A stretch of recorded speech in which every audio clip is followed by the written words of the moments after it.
Alright, y'all are watching Bucks, Ammo, and Arrows. This is another YCF Airboats production, Young's Custom Fabrications. We got the new project build back. Zach did a really good job at cleaning up his motor.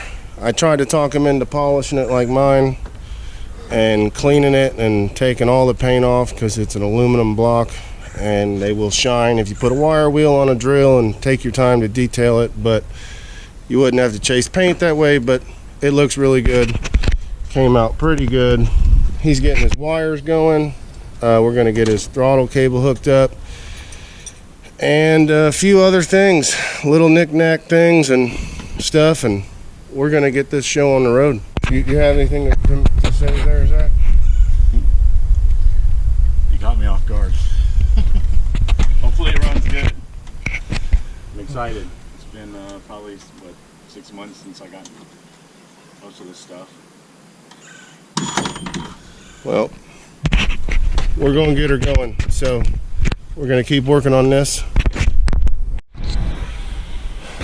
Alright, y'all, so far Zach has got some wire and some loom to about right there, and then he's got a mess after that. But give me about 5 minutes. How long? 5 minutes. Alright, well, we'll check back in 5 minutes. But I put his stainless steel braided fuel lines on from his tank to his fuel pump. We got mounted there from the fuel pump to the fuel water separator, from the fuel water separator to the carburetor. So hold on. I am going to do something. You want me to give everybody a rundown real quick? What's going on with the boat? Yeah, let's get a rundown, right, Zach. Check it out. So we got this bell crank steering wheel, right? Listen, That's not bell crank, that's dog leg. Dog leg, you're right. But bell listen, crank goes down here and bolts to the transit. You don't hear any play in that at all. It's nice and tight, all these joints and everything. We got it all nice and moved up, turns with ease. So little throw to that stick too. Look, he's barely even moving it. What's the rest of the rundown? Well, I'm getting to that. Looks like you done ran from Mexico with that hat on, I'll tell you. Well, you know anybody that can run, jump, or swim. Got these headers put on here. I pulled all the intake tubes off. Speak to where they can hear you, son. Start over. I put some new headers on here, some nice stainless headers. I got the mufflers on there so I'm legal. And then I took all these intake tubes off, put all new gaskets in there and everything, got these painted up. Pulled the covers off of there, painted that up. Pressure washed, degreased the motor, and wire wheeled a lot of it just to get all the debris off of there, and got it painted with the Rust-Oleum and engine enamel paint. That's the better paint to use for that. Tractor, but got some new wires for my mags, new plugs, got all the plugs gapped, and then yes, actually what gasket. Yeah, actually he's replaced all the gaskets. Today I had him pull his plugs back out, his brand new spark plugs, and gap them. Go ahead. If you're building an airboat rigging, I would recommend powder coating over automotive paint. It's okay, but I'm gonna have to put a whole barrier coat on it to keep it nice and sturdy and durable and everything. But the different angles that you have to spray to get all this shit covered was crazy. I was up till like 1 o'clock in the morning, dude, just fucking painting, and from like I don't know, it started at like 8 o'clock in the morning prepping everything. I was up till 1 o'clock that night painting the hull and everything. But I did decide to go with a naval fleet gray color because these engines were used back in the military back in the day, so I thought it'd be a pretty cool color to go with, you know what I mean, give it a nice good clean look. And the black motor is going to contrast to that gray, and it's going to give a little bit of a pop. I think it came out pretty good. I'm pretty happy with it. I would have liked to have done what Travis said about detailing the motor and getting it all bare aluminum, but the amount of time that it would have taken to do that would have been a long time. In my opinion, I don't know, Travis may be able to do it faster, but I was just like, you know what, I think black auto, it looks all right. I think it doesn't look bad. Again, guys, he's worried about, he bought this motor secondhand from a guy who actually had it on a boat, and with people today and their honesty and things are really far out nowadays. People tell you one thing and be a total different. So we're not even sure, Zach's not even sure if this motor is even going to be a good running motor yet. The guy did FaceTime him when he had it running to show him that it ran and everything before he brought it to Zach to buy it. But then again, it's hard to find honest people in the world today, so we're hoping that this thing's good. And he's getting at that he didn't want to take the time into stripping all the paint and making it all bare aluminum and shining it, because he didn't know if it was worth the time, if it's even a good motor. So we're going to find that out here shortly. We're going to get back to wiring everything, hooking up his oil lines to his oil cooler and all that good stuff, and then we're going to pull her out on the street and try to fire her up. That's right. And I don't know if you guys saw these rudders on my old boat, the Channel Cat. They had a lot of corrosion pivoting in it, and I actually spent about 5 to 6 hours sanding these things down. Alright y'all, so far Zach's got his wire loom and wire so-so kind of into there. He didn't use any heat shrinking, watertight anything. He didn't listen. But we all heat shrinking on the exposed wire, sir. That's exposed. Zach, that's exposed. That's exposed. That's exposed. Oh, we ain't who cares? Just fire it up. So anyways, no further ado, we got everything hooked up. He did not have the fittings for the oil cooler I gave him, so he wanted to run with the one that came with the boat, so we welded his tabs in there, mounted that.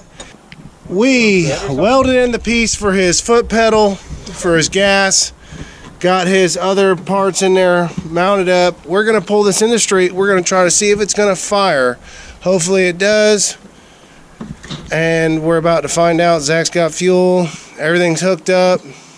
Zach wired it, so it might not do anything. It might just... It could do nothing. It could explode. We're going to find out. Well, apparently Zach is not holding his mouth right or something, because he can't get his Can't get what? your cable straight. And I said, loosen your wing nuts, Zach. We need some pliers for that there, bud. No, you got fingers, man. I'm not properly equipped to loosen wing nuts, okay? Alright, well, any minute. Hopefully we can start turning this thing over any second. I got this awesome jump box from my Uncle Rusty, man. This thing here will jump a goddamn Peterbilt with a Caterpillar engine in it. Alright y'all, I said it was a ground issue like 3 or 4 times. Logan heard me, that's my proof. And come to find out, the ground wire that goes to the motor stand was not tight at all. So we're going to tighten it up, let this charge a little bit, because this battery has not had any juice in a long time. So hopefully with that charging a little bit, we put it to jump start mode here, she should fire right up. We're going to find out.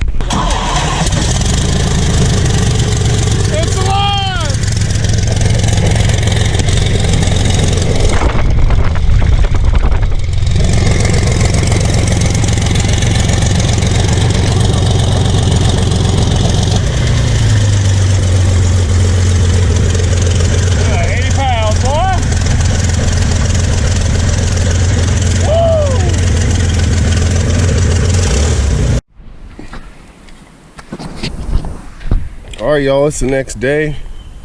Zach's over here trying to put on his FL numbers. What I'm about to do, his blow-by tube is like radiator hose, so it kinks real easy. So I'm gonna go roll and bend and fabricate up some pieces of conduit to go in there to make it run and not get kinked. You guys will have to wait and see what I'm talking about in just a minute. So let's get on it. Alright y'all, so I made his little 45-90 elbow piece for right here. I had made another piece to go here, but with the 90 or elbow I put on there, it did not kink, so we didn't use it. So we got his blow-by tube ran. And originally I was gonna run his blow-by tube like I did mine on my boat. Alright you guys, this is how I did mine. I just put a piece of stainless braided line onto a piece of stainless bar, that I ran up and made plates for and over the top. And that's my blow-by tube, so it never goes bad, and I think it kind of just looks better. And yesterday, when we were running it, Zach forgot he had a ratchet on the engine, and it went through his prop. But he's got an extra blade because he's got a 3-blade prop for this motor, so he's going to have to switch it out and run the 2-blade, but at least he's still got a prop.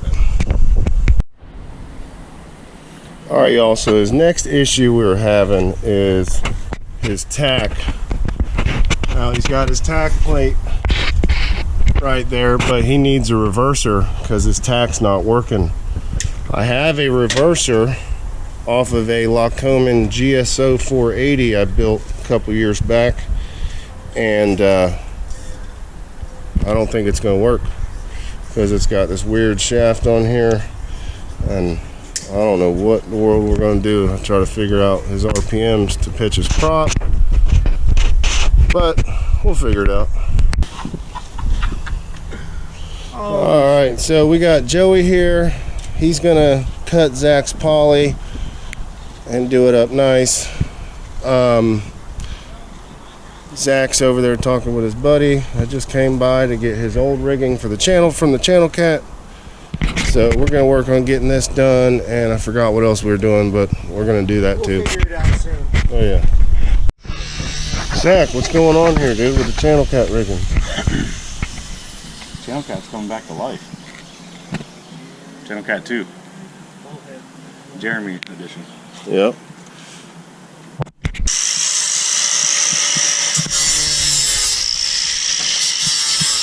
Now I'm supervising for once.